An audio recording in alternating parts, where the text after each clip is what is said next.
Okay, nkwaniriza nate ku mukutu gagadde ogwakojja kagato exclusive abali ne ku Focus 256 tuli ba mukisa onaku balero tuina the radio giant ate mujjukire nti ku mikutu gino tukwebye ebyafaayo tugezaako kulabanga tuvumbula ebyafaayo nga tufunye abantu nga bano abalinako ku history oba balinako obumanyi with a lot of experience exposure mu bintu bye bazze bakola ebyenjawulo onaku luno nga munnamawulire nsisinkanye menta wange for a very long time medde mabigako eyo y'omuntu gwe natula nga mpuliriza era nga negomba ku programu ya Saturday naddala awo eno morning twali twagimanyiira naye kati nga tulinawo akawaka Saturday ako kiro tuning ekyalo kyonna tukiorganiza simulala ndi ne the legend oba the living legend Omulangira Ndausi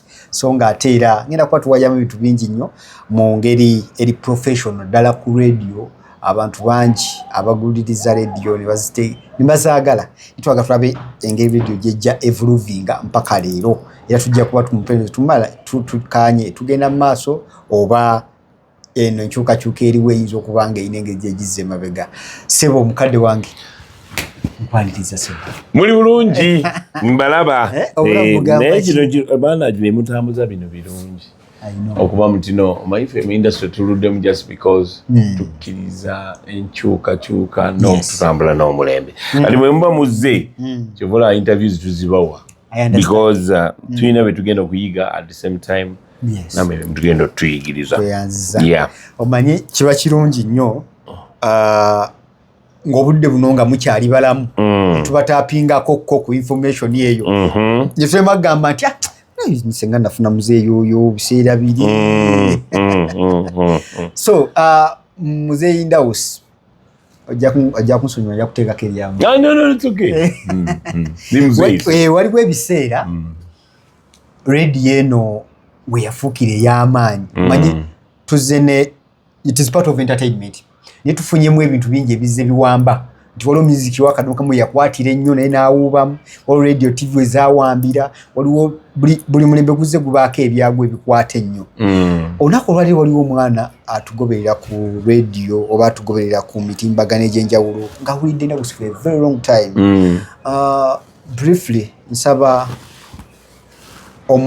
omweyanjulire omuntu wakubuuza Ndawusi yaani then tuvaawo tugenda kutunulirako ku lugendo lwa radio engeri gyezze ekyukakyuka era nga Ndawusi nze nkuyita legend mu radio wano kuba eddoboozi lya Ndawusi mu radio n'ebintu bingi berikoze era nze nzeka akola ku radio ayina eddoboozi ku maradio gonna ne TV zonna wonna gyotatuukanga bula eddoboozi ne lisaasaana wonna osanga oli Busoga Mbale Arua whatever yonna gy'oli naye nga okola wano Kampala ku radio ya wano naye okola obulango ne mugenda ku radio zonna ne TV zonna kagana n'obeera ekyo tukyebaliza Katonda kitone yeah. Ndawusi yani briefly Omulangira Ndausi by the way nze ndi musajja mu Kkooki mba Kkooki mu bwoka muswaga bwa Kkooki nzaalwa Ntebe bazadde bange bonna baafa mama ne taata mama yakafa like myaka gigenda mu 3 nina baganda bange abalenzi n'abawala bangi mu taata ne maama bonna baganda bange yes nina abaana nina mukyala egamba kyekya family man mukyala si bakyala anti nga kojja kagato baŋŋambi siddamu kyogera ekigambo ekyo ekya mukyala in fact si mukyala taba mukyala kubanga aba mukyala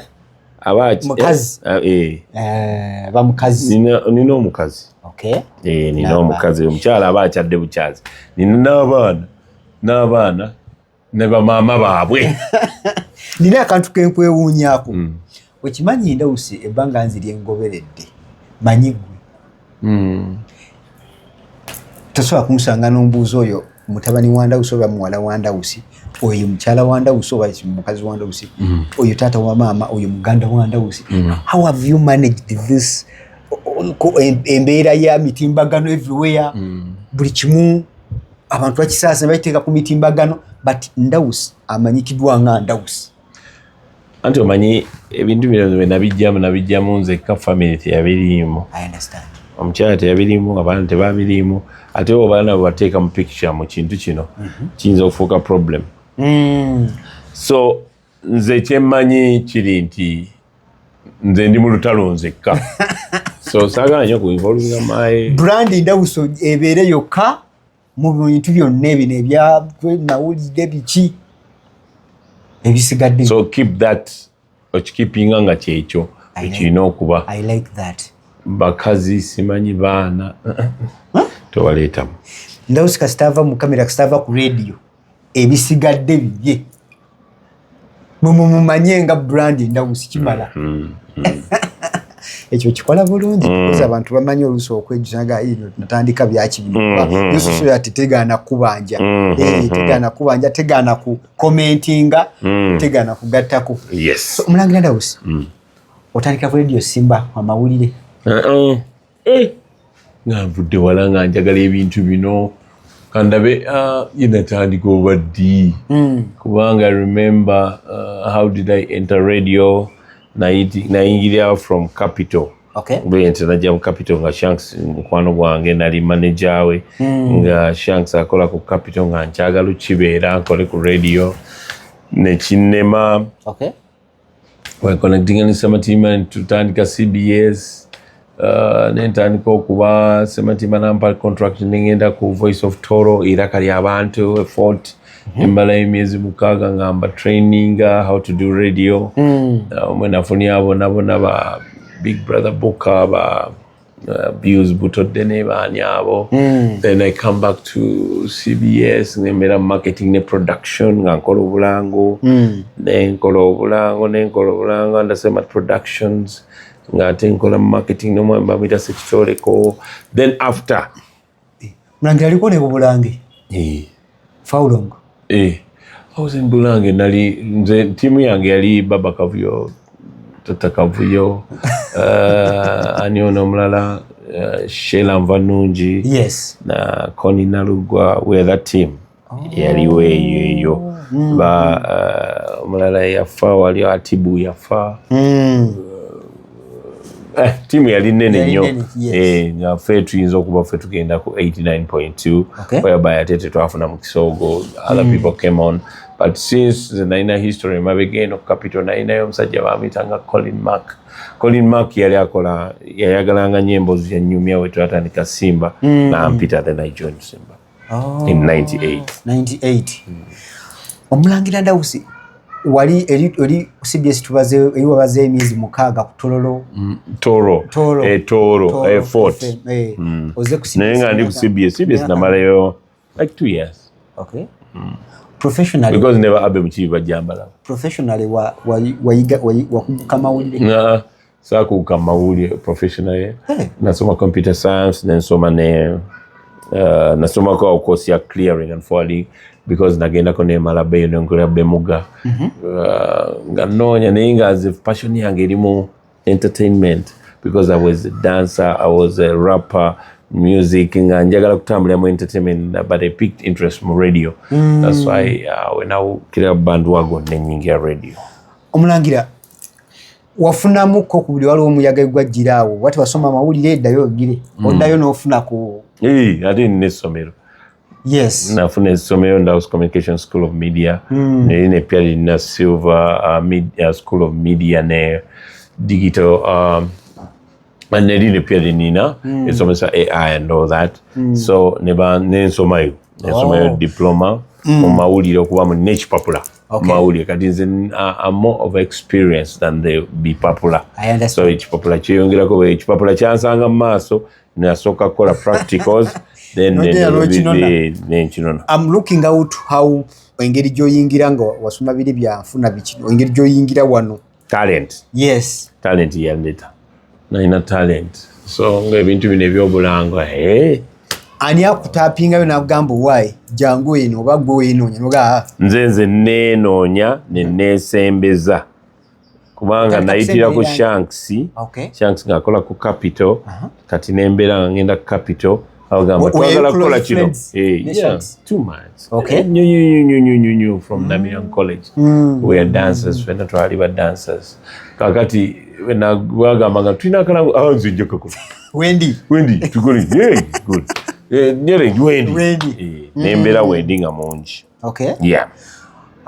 wakeera ddi umanyi mzee abantu bangi nnyo balemeddwa okwezuula wakeera ddi n'ogamba naye of this unique future ey'eddoboozi okusobola okuvoicinga gwe wakyezuulira oba nze nyine by the nze founder wange first of all nina talent y'eddoboozi eddoboozi yange ddene bulungi nalijja ku taata wange kakati eddoboozi we ndija neribeera ddungi nenjiga how to use it dikozesa okukola obulango, how to talk on radio, the intonations and all that. Kati nekinyamba okuba mu nti no ndikozesa mu butuufu bwalyo. Waliwo abantu abalina amaloboozi wano bempulira nga bwe nazuula nga bakatongole omutongole nga bakozesa eddoboozi naye nga tamanyi dikozesa. Naye nze I use my voice naye ndikozesa mu butuufu. Alright. Gwe mwennyini weezuula. No one came out nagamba Ndawusi eddoboozi tulikozese. When you entered radio, oyingira Radio Simba. When someone awulira Radio Simba, tasobola kulema kwatachinga ko linnya Ndawusi. Why? Oyina mu shares mu radio kiki ekikusobozeseza for all these years okubeera nga oli ku Radio Simba. Sina mu shares mu radio. But ndi babayita bani na stake nene nnyo mu radio because I'm one of the founders of the radio. Yes. I've trained people on radio. Ate ndozanze mujagu ennyo ku radio. Era nga bojja n'ogamba nti radio Simba Ndawusi ali atya. So I'm the station voice. Whenever omuntu kayogera Simba Ndawusi. I'm the station voice 1, 2. I'm the role model wa radio. Buli kimu kitambulira ku nze. Kati awo kyovola ba muntino abantu buli omu oyogera ku Radio Simba Ndawusi yakusooka mu muwongo. Ndawusi ku Radio Simba. Wali ofunyeemu akaseera akefumiitiriza nga Ndawusi bawukanye ne Simba? Simba njagala nnyo. Yendeze mu radio ate njagadde nnyo ate njiriddewo omubiri sisobola givaamu. Tugeze obutonde busazeewo. Ndawusi zinomo. Mbangenzi. Do you see anyone asobola okutuula mu kifaananyi ekyo kya Ndawusi? No one is you. You are you. And no one can be you. You are you. So no one can be me. I'm me. N'omulala alijja alikola ebibye. Nze njakuwa ekyange nkikoze enkomyawo. Ekyo kinvuga omanyi njagadde nnyo ofuna background. Tugende ku mulamwa gwenjagala okuteenuza kwa radio. Radio evolving etandika etya according to engeri gye wagiyingiramu. Nzirizaayo okukemabega akatambi. Radio y'ebiseera ebyo yatandika etya gwe woogisanga ko waliwo eri eyasooka then gwe nojja n'ogiyingiramu mpaka ero we tuli. Radio eno eze evolving etya eyaluli n'eyakakati tuyinza bigerageranya tutya. Radio ezedda zaali ziri mu slow motion. Zoogera mpola bebasa abantu kati nze wena gye kyenakyusa mu radio by the way kwali kwogera fast. That morning bulijjo mbagamba nakola interview ku Radio Simba mukama wange yawulya interview yange n'agamba oyo omusajja tetujja muwa mulimu ajja kwabya emizinda lujja tetumuwa. So that's the difference. So I brought that.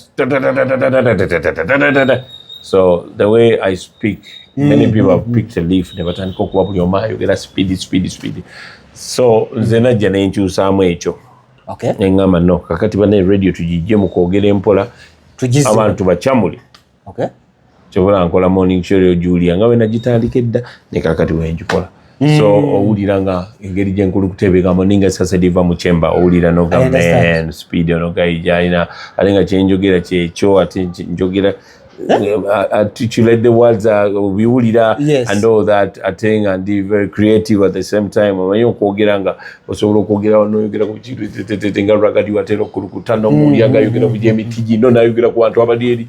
So that's how I am. So Chechinfula, a very unique presenter. Okay. But they were picking a leaf from me, but because they cannot be me and me.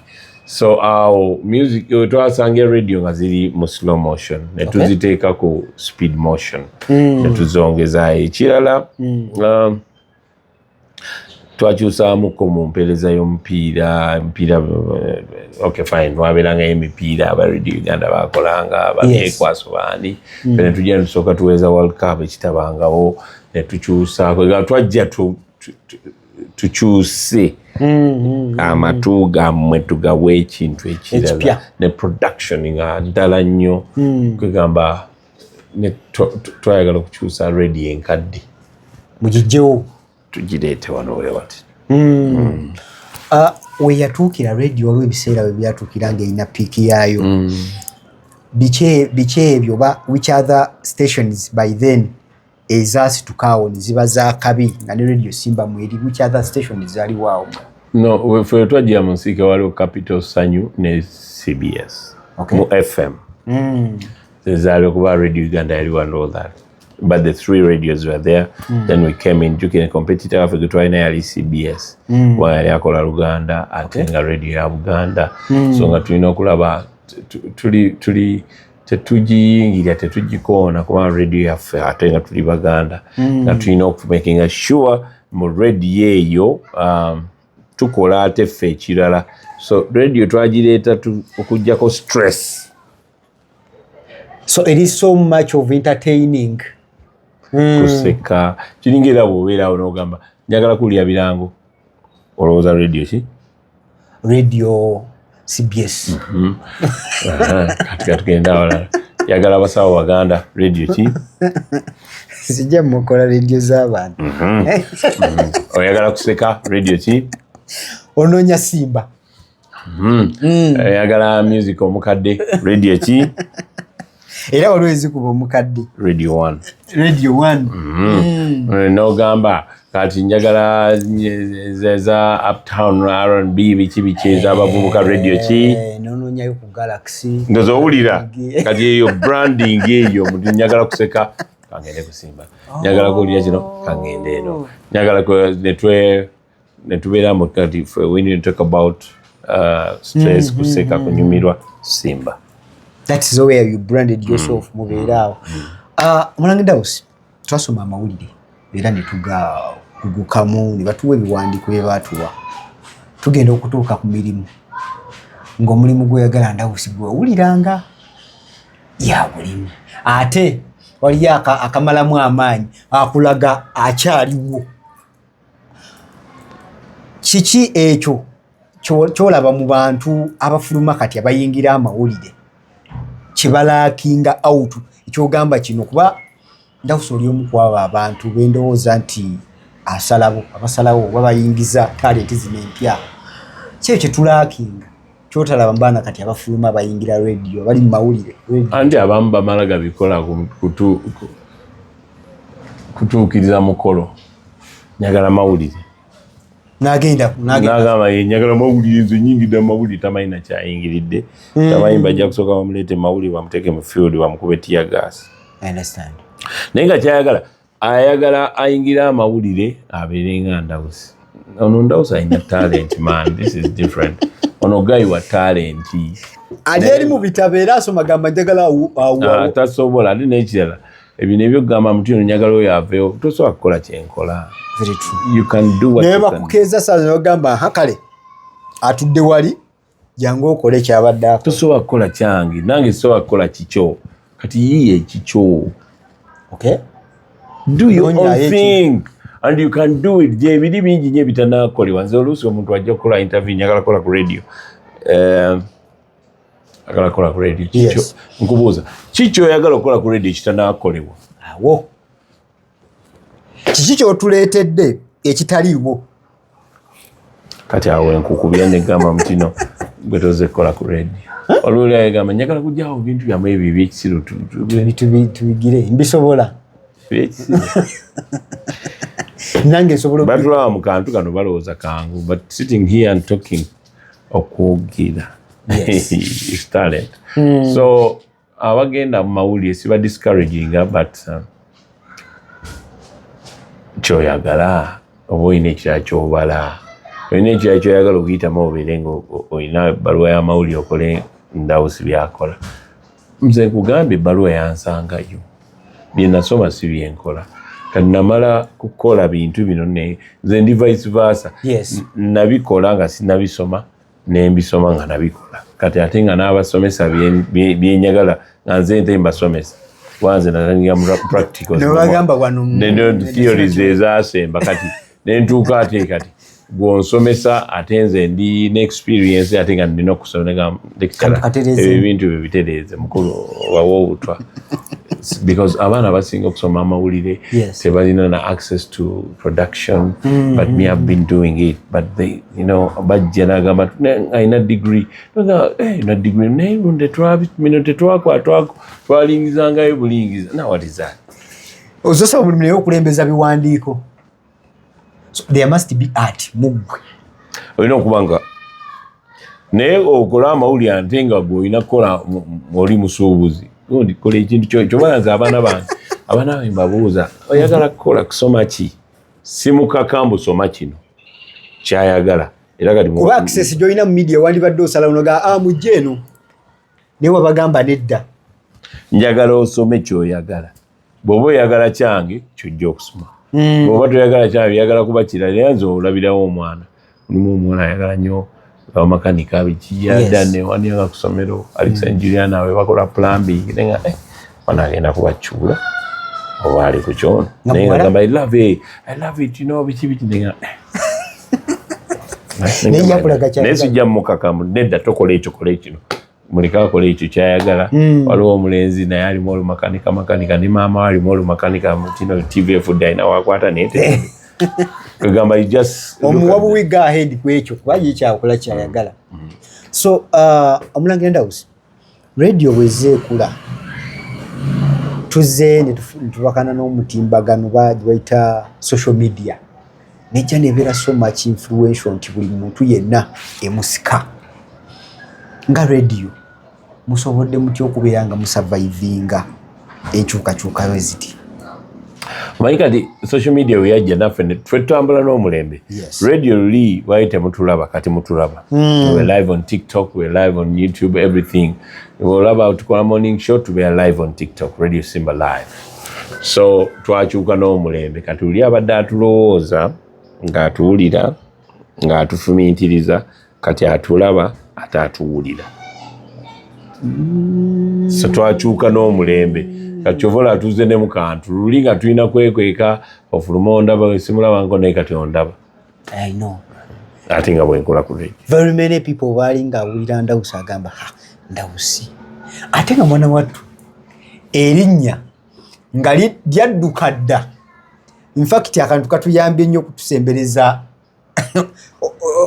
kwegamba omuntu gwe bayita Ndawusi okumwongera okumutegeera by then twalituwuliranga nnyo eddoboozi Mulangira Ndawusi naye ng'ate physically atosobola kubanga omulaba wabula nga gwayagala ennyo radio omuntu akunyumisiza radio ate ng'erinnya tesobola kubulamu mubamu emirimu mu competitions how have you guys managed the competition with others kubanga competition ereeta sales okukka competition ereetera ne viewership okendeera nga gwe radio giant kino mukisobodde mutyo kibitinga all the way competition ebeerawo which is very very healthy by the competition eba teri mu kintu nze njagala nnyo omuntu kyobola petrol station ezo business emuyinyiza okunyumiza mbu simanyi oba kikola Total beerawo ne Shell nebeerawo ne Subex nenga buli omu akola so ne competition bweyina okuba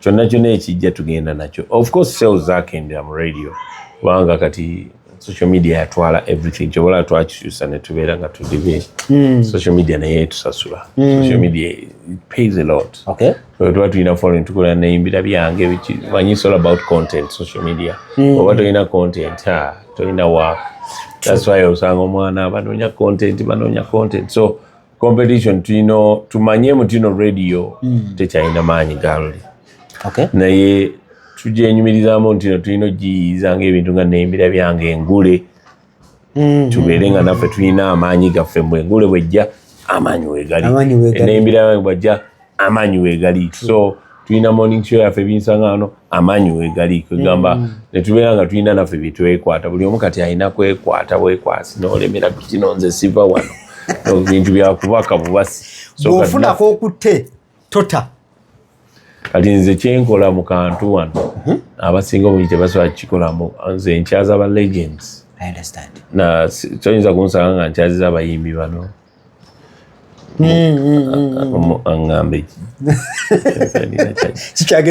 talina kyagenda kunyumiza kuba nze nina omunyumiza so nawe ekityo n'okundaba ku interviews eziri different simala gagenda ngikuwadde interview just because oli ku Kagato Express exclusive and it's one of channels abasajja abasajja abamaanyi ate ffe akantu kali nti mpankuwe bompa nkuwa ati abwe tugabanyamu ebintu ate ffe tetunafuna nnugu eno eno mu kantu tetunafunamu nnugu temuli nnugu ate kati ffe tuyingira mu ba legends tuzza okutereeza ebigezaako okusoba ne tubeera nga tusobola okukwatagana so competition is healthy nze njagala nnyo competition era kyovola nze comment section eyo nze njagala nnyo eziri negative zinyamba okutereeza waliwo abagenda bazidilitingamu sidilitinga nze njagala nnyo eziri negative sagala nze omanyi ze sibirivinga muntu ampaana oli wakabi era biki oyo ammenya nze njagala nnyo omuntu agamba mwana ebintu byokola bya kisiru kati mba njagala mumulage musi bya kisiru ndi wakabi omukakase nti okyaliwo era obikola Omulangira Ndawusi waliwo ebintu bingi byetukola mu bulamu but tosobola kukola kintu kitaliimu downs and ups bisomozo ki ddala gwenga mu buyiiya buno bw'obaddemu ebbanga bingi zalawo lingi people don't appreciate nze kigambe mutino negativity gives me amaanyi okukola ebintu ebiri positive agamba mwana gaayo akabi naye omanyi Ndawusi ebyo ze tebinyumira kati ku makya kyayogedde bwekiti kitegeeza ompulira so okusomooza kubaamu naye nze ngamba nze njagala nnyo ebintu ebinsomooza binyamba okukola ennyo okubaamu ntino sikkiriza kyansomoozeza kuddamu kunsomooza olwolabanga waliwo ka challenge ako kugamba bichallenge byenjagala nze binkolera nnyo nnyo nnyo nnyo kyovola nze ebintu ebimu sitya mabanja otalafiya ogamba ekijja kubanga kinyamba okukola ennyo nsasula amabanja ne banja pesha wowe nfa biki olina olulimi limba okkirizibwa okulimba mu bulungi kati gwe wajja mu nnyumba yo nga gwe taata wo mu nnyumba ababbi ne bajja ne bakubuuza gwe taata waaliwo obagamba nzuuno abanno era otuma n'ogamba naye dadi yagenze taliiwo biki biki naye nga so waliwo okulimba okulungi n'okubi Omulangira Ndawusi ebintu bingi ebitambulira naddala mu mirimu gyaffe gino era omuntu ayinza okubeera ne yeebuuza bo Bandawusi abo obulamu bwabwe babeerawo batya for over I had like is it 30 years on radio the same show 28 years on radio but in the show 35 every morning kiki ekivuga Ndawusi kino because tukola ebintu n'okolako emyaka 2-3 yanga kiringa passion byenkola mbyagala saagwa mbigwe mbyagala nnyo nnyo nnyo nnyo and I love what I do wow binyumira banna for over 30 years oli mu kintu ekyo kyokola era okiddiŋŋana waliwo ekipya kyoyagala otuleetera byonna bipya nze buli lunaku mbeera mupya naye nga nkola byebimu buli lunaku obeera mupya buli lunaku nkola bipya naye nga nkola byebimu ekyo kisoboka kiti bw'olaba amawulire ga CNN eyinza okubeera ku sitolo olunaku lulamba naye nga buli lunaku egireeta buli saawa egireeta different angles leero neyita wano naye nga yemu bayinza okujja nga bagamba gundi afudde ne bajja eno saidi zeeno ne bagireeta nga baleeta eyamusse ne bagiyise ne bagamba beyafudde nabo nenga yafudde ababaddewo kyabayisiza kiti nenga yafudde kyobola n'obulango etwagolanga obwekigunda nga tuyinza okukola obulango nga 3,000 naye nga bugamba kigambo tugenda nakivo ekigunda ky'omwaka emesagi gyovuga naye ng'engeri gye mu bitonze kati n'abalanga njagala bakubiriza oba osazeewo okukozesa Ndawusi mugambe njagala obulango 10 nga buli different naye nga bulanga ekintu kyekimu. So that's Ndawusi is the same Ndawusi but different. Ate ogenda kukola sente gwe mwe product ngamba njagala obulango 10 ku kivulu kino Ndawusi bw'oba onkolera sente mmeka nyonzanga 5 nze mpa gwe beera olinda bulinzi oba ngenda kwata abantu bagenda kujja abeesunga oba akalanga kaddako kabakulya bagenda obitunda oba akaddako bagenda okuba aba service providers abalala oba abalabalanga abalozi b'enkuba naye nga kalanga abaana abasajja bakuba obulango nakyo twagijjuzanga lwekyo obulanga buli different oba okuyimba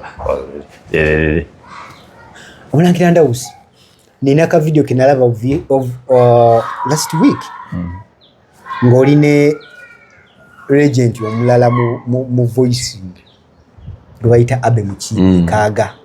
I was so happy nasanyukanga omuntu because I love radio and njigoberedde ebbanga lyembadde ku nsi nemosaamu do these people know each other to extent nti basobola babeera nabo nawe mu mitu beereyo ne twerimba kati Ndawusi abisanya noono era Abe Mukiibi is my good friend mukulu wange.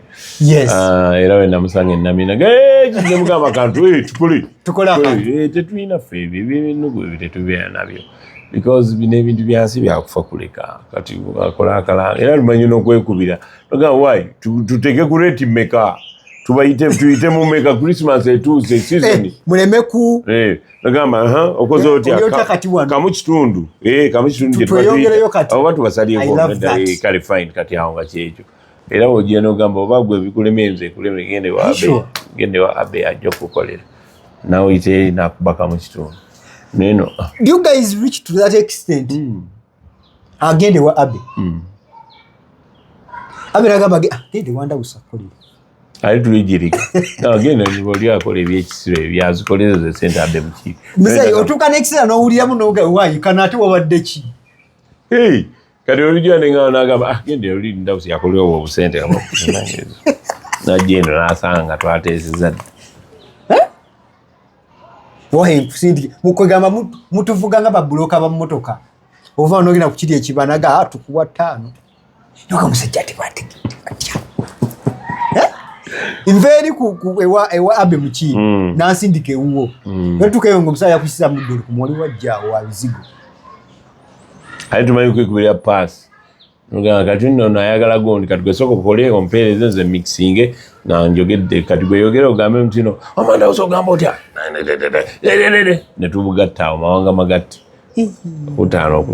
obutaano tuwulidde ekyo nkyagala nnyo ya labbi wokiwulira for the first time ndoza muludde nga mukola ekintu kino Thaddeus I trained him okay wakiwulira I love it nga mpuli akola obulango ngamba era oluusi bulinza balemerera abeegwererawo ne bagamba lwaki tukozesa Thaddeus naye Thaddeus akoze bandagamba aba bizi oluusi nina muwolereza so si kumuvunza fino kyetukola naga otalina nayo kyasobola omulimu ffenna byebimu omuntu ayagala nze nkola akalanga aba alabye Abe Mukiibi Thaddeus abamulabye bangi nnyo bonna ababalabye ekyo kiwayise health competition bane enensi ffenna etumala n'obulango weebuli era butumala lwaki munomukuba ekikukola meera wetasobola client alina gwayagala njagala Ndawusi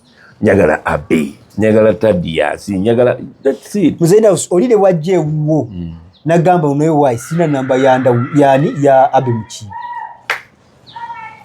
njimu njagala nkolera akalamba yengeri ensi bwe tulina okugibeeramu that's it singa tukola bwetyo singa ffenna tuli bagagga Nigwe nobeera mutawo kuba ekikono. Ekyo nkyagadde nnyo ate kinneewuunyisiza n'okunneewuunyisa.